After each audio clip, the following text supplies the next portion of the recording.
नमस्कार।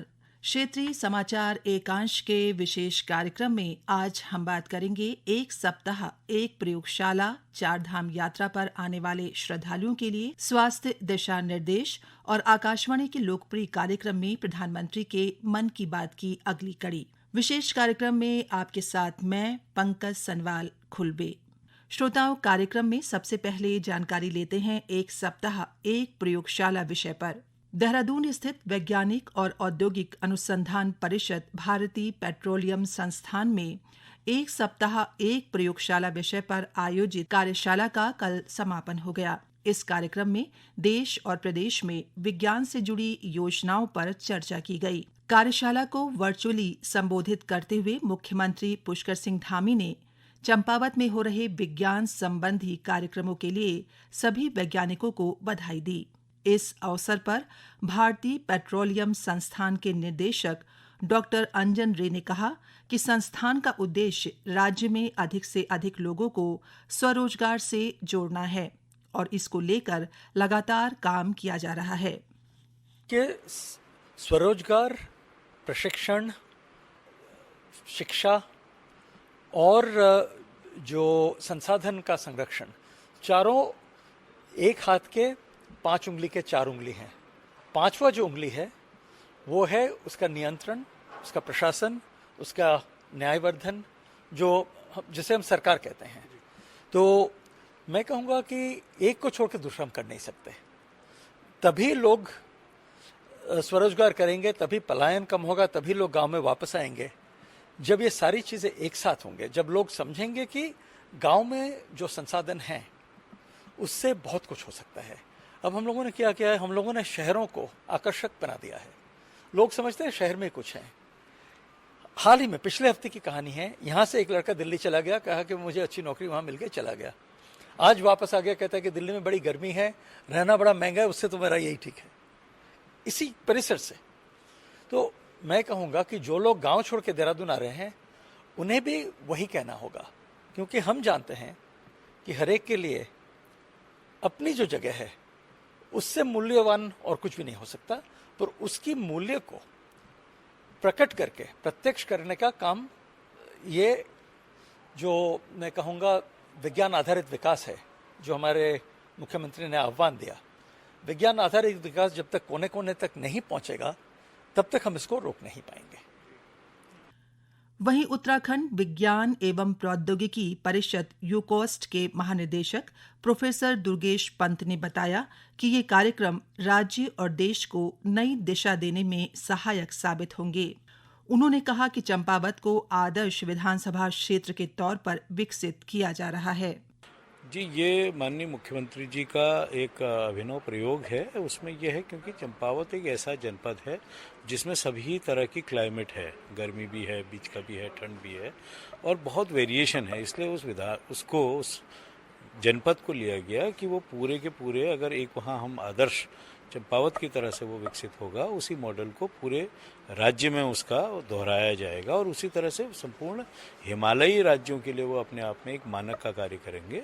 आईआईपी और तमाम जितने संस्थान हैं, यूकॉस्ट है, सभी संस्थान मिलके वहाँ कार्य कर रहे हैं। अच्छा लगेगा आपको जान के कि जो हमारा सबसे बड़ा जो कार्यालय होता है, जो भारत सरकार का जो प्रमुख वैज्ञानिक सलाहकार का कार्यालय है, पीएसए कार्यालय, वो भी वहाँ कार्य कर रहे हैं और आशा की जाती है लगातार सभी मानकों पर कि वो, क्योंकि वहाँ कार्य चल रहा है तमाम तरह का, और वो चाहे वो लाइवलीहुड में हो चाहे अन्य क्षेत्रों में होंगे, उसके जो रिजल्ट हैं वो दिखाई भी देंगे और एक अच्छा विकसित जनपद के लिए और राज्य के लिए बड़ा सहायक सिद्ध। श्रोताओं, स्वास्थ्य विभाग ने चारधाम यात्रा पर आने वाले श्रद्धालुओं के लिए हेल्थ एडवाइजरी जारी की है। हेल्थ एडवाइजरी में कहा गया है कि चारधाम यात्रा के सभी तीर्थ 2700 मीटर से अधिक ऊंचाई वाले उच्च हिमालयी क्षेत्र में स्थित हैं। इसकी वजह से इन क्षेत्रों में यात्रियों को अत्यधिक ठंड, कम आर्द्रता, अत्यधिक अल्ट्रावायलेट रेडिएशन, हवा के कम दबाव और ऑक्सीजन की कमी का सामना करना पड़ सकता है। इसके मद्देनजर यात्रियों को सलाह दी गई है कि वे यात्रा की अवधि लंबी रखें। यात्रियों से कहा गया है कि वे अपनी स्वास्थ्य जांच अवश्य कराएं। साथ ही किसी तरह की दिक्कत महसूस होने पर स्वास्थ्य संबंधी हेल्पलाइन नंबर 104 पर संपर्क करके मदद लेने के लिए कहा गया है। इसके बारे में जानकारी देते हुए राज्य के स्वास्थ्य सचिव डॉक्टर आर राजेश कुमार ने बताया, चारधाम रूट भी यात्रा भी शुरू होने वाला है। इस बार हम लोगों ने पहले से ही काफ़ी प्लानिंग की हुई है और इसमें दूसरे डिपार्टमेंट्स की भी हमने हेल्प ली है। अगर मैं चारधाम यात्रा की बात करूं तो हमारे चारों धामों को मिला के लगभग हमारे 20 मेडिकल रिलीफ पोस्ट हैं।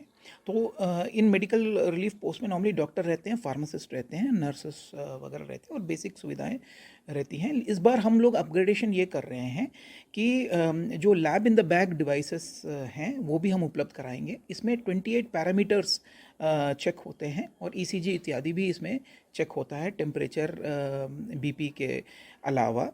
तो ये डिवाइसेस हम लोग इंस्टॉल करेंगे ताकि हम किसी का हार्ट रेट है वो हम लोग मॉनिटर कर पाएंगे और नेसेसरी फर्स्ट एड तत्काल ही हम लोग सुनिश्चित कर पाएंगे। इसके अलावा एमआरपीज़ की संख्या भी हम लोग कोशिश करेंगे कि बढ़ाएं इस बार, और जो सेंसिटिव पॉइंट्स हैं चार धाम में उनको हम लोग चयनित करने की प्रक्रिया हमारी चल रही है और उन सेंसिटिव जगहों में ज़्यादा फोर्स पे हम लोग तैनात रहेंगे, डॉक्टर्स की टीम तैनात रहेगी और नेसेसरी मेडिकल सर्विसेज प्रोवाइड करें।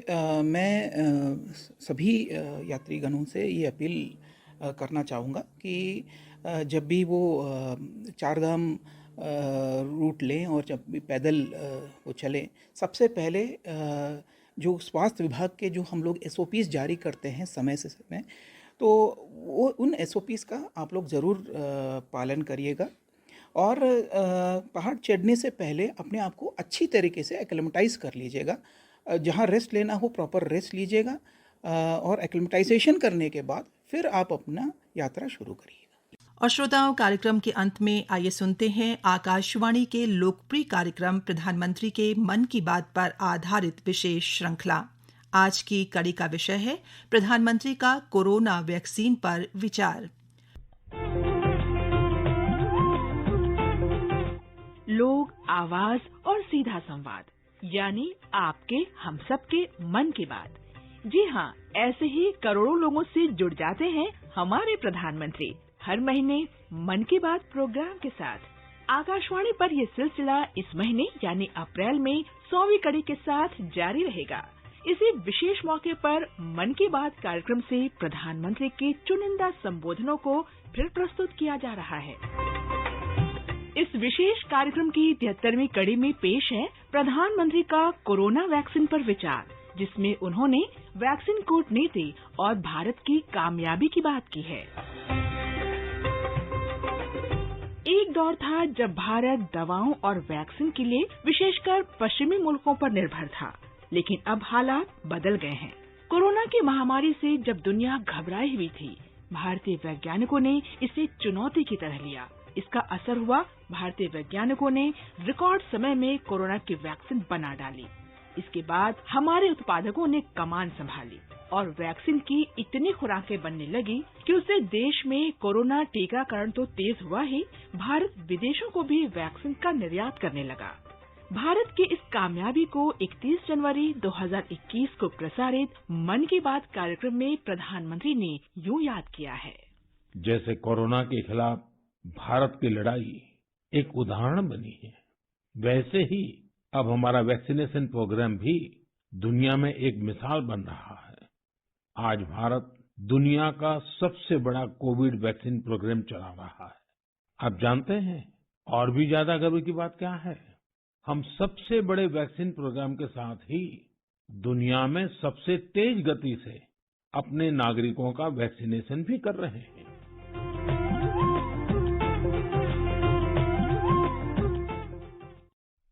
इसी के साथ श्रोताओं, हमारा आज का ये विशेष कार्यक्रम यहीं पर समाप्त होता है। नमस्कार।